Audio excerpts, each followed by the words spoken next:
Hello, hello, Amiko Westerfield, independent Stampin' Up! Demonstrator here.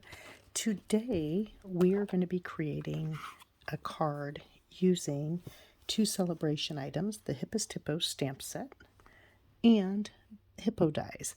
So each of these sets are a level 1 Sale-a-Bration set, which means you can earn it free with a $50 purchase for one or a $100 purchase for both of them. They are so cool, guys, and I'm just saying that you can use these little accessories in here for so many other things besides the hippos. So, for my videos, to make it easier if you come back later to do it, I'm going to divide into 5 separate videos. I am going to start with this video doing the scoring and the cutting, but I did want to show you what we're working with. So there's going to be 2 cutting phases. The first one is to cut all of our cardstock, and I have not made this card yet, so this is being made as I do these videos. I pre-cut 2 bases because if you're making a card, you might as well make 2 because you've got the paper out and you can always save one to give away or stamp it a little differently and do one as a birthday or one as a thank you. So on the card stock, I'm I decided to go with this color palette because I thought it was pretty. And just to quickly explain how I did the base, using our paper trimmer, I took an 8.5 by 11 piece of cardstock and I put it in here at 4 1/4 inches, and using the light gray scoring tool, I pushed down and scored it, and then I flipped it this way at 5 1/2, and using our cutting tool I cut it in half, and that's how I got the 2 bases. From there, I love layering my cards. I love how that looks. So we're going to work on the layering part of it now. I'm going to go out just a little bit.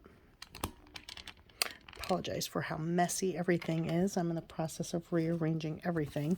So I could not decide which way I wanted to go with the card, and I think that I'm going to layer it so it goes like this, and then this will go here, and then we'll have Whisper White like that. I kind of like that look.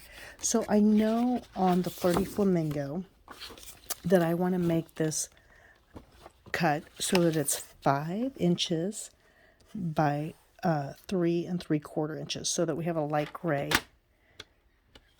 all the way around the edge. So I'm just pressing straight down. I measured it at 5 inches, and like I said, I'm making 2 cards, so I'm going to cut 2 of the cards at 3 3/4 inches. Now, the reason why I chose these measurements, I commonly use this for my big mat. They are a 1/2 inch smaller than the front of the card. So there's Flirty Flamingo, and I always keep my scraps because I use them for all sorts of different things.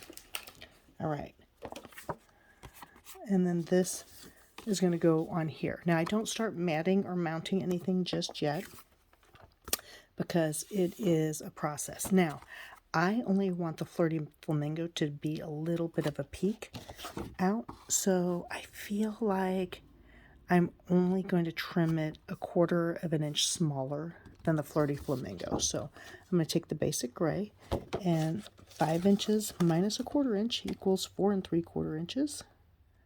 So I'm going to do a 4 3/4 inch trim here, and you can cut both ways. I tend to go that way because I shift things around. And then the other measurement was 3 3/4, so I apologize for my bouncy camera. 3 3/4, so I'm going to do it at 3 1/2 inches. And this one here also at 3 1/2 inches. And like I said, this paper trimmer is an invaluable tool. Guys, you'll use this all the time. And I'm sorry I'm speaking so quietly. I'm doing these videos late at night. All right, so that's going to go there. And isn't that kind of cute? Now, I may or may not keep this here, but we'll see. We're going to keep the process of going down just 1/4 of an inch for these. So if you forget what your last one is, it's just so easy to quickly measure. I'm lining it up with the channel there.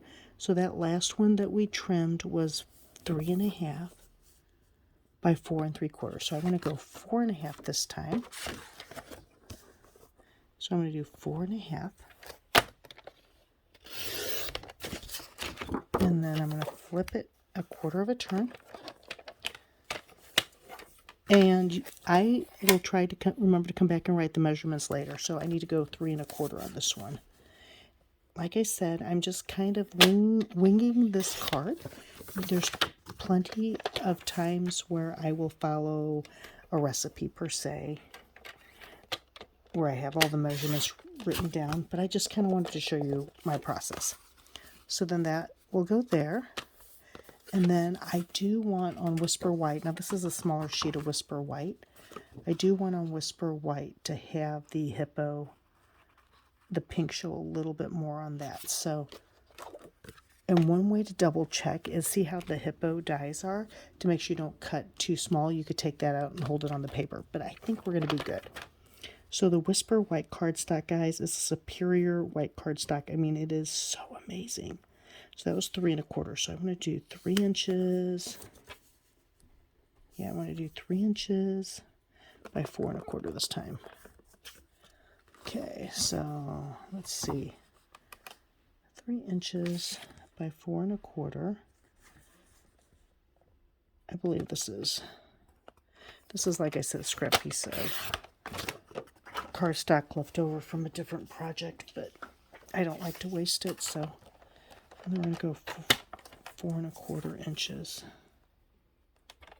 which should be half unless this is cut differently. It is. Okay, so now this is all going to be matted like this. I just want to double check all my measurements. So we're going to go, and you don't have to do this many layers. I just like to create layers on some cards that I'm not going to use a lot of embellishments on. I think it's fun. And pop it up. So that's going to be the card base. And I chose the lighter gray, so when we go to stamp the inside, I don't have to do another piece of Whisper White on the inside. All right, so that's how we cut all the pieces we need for this card. That was video 1 of the Hippest Hippos. Check out video 2 for the next step.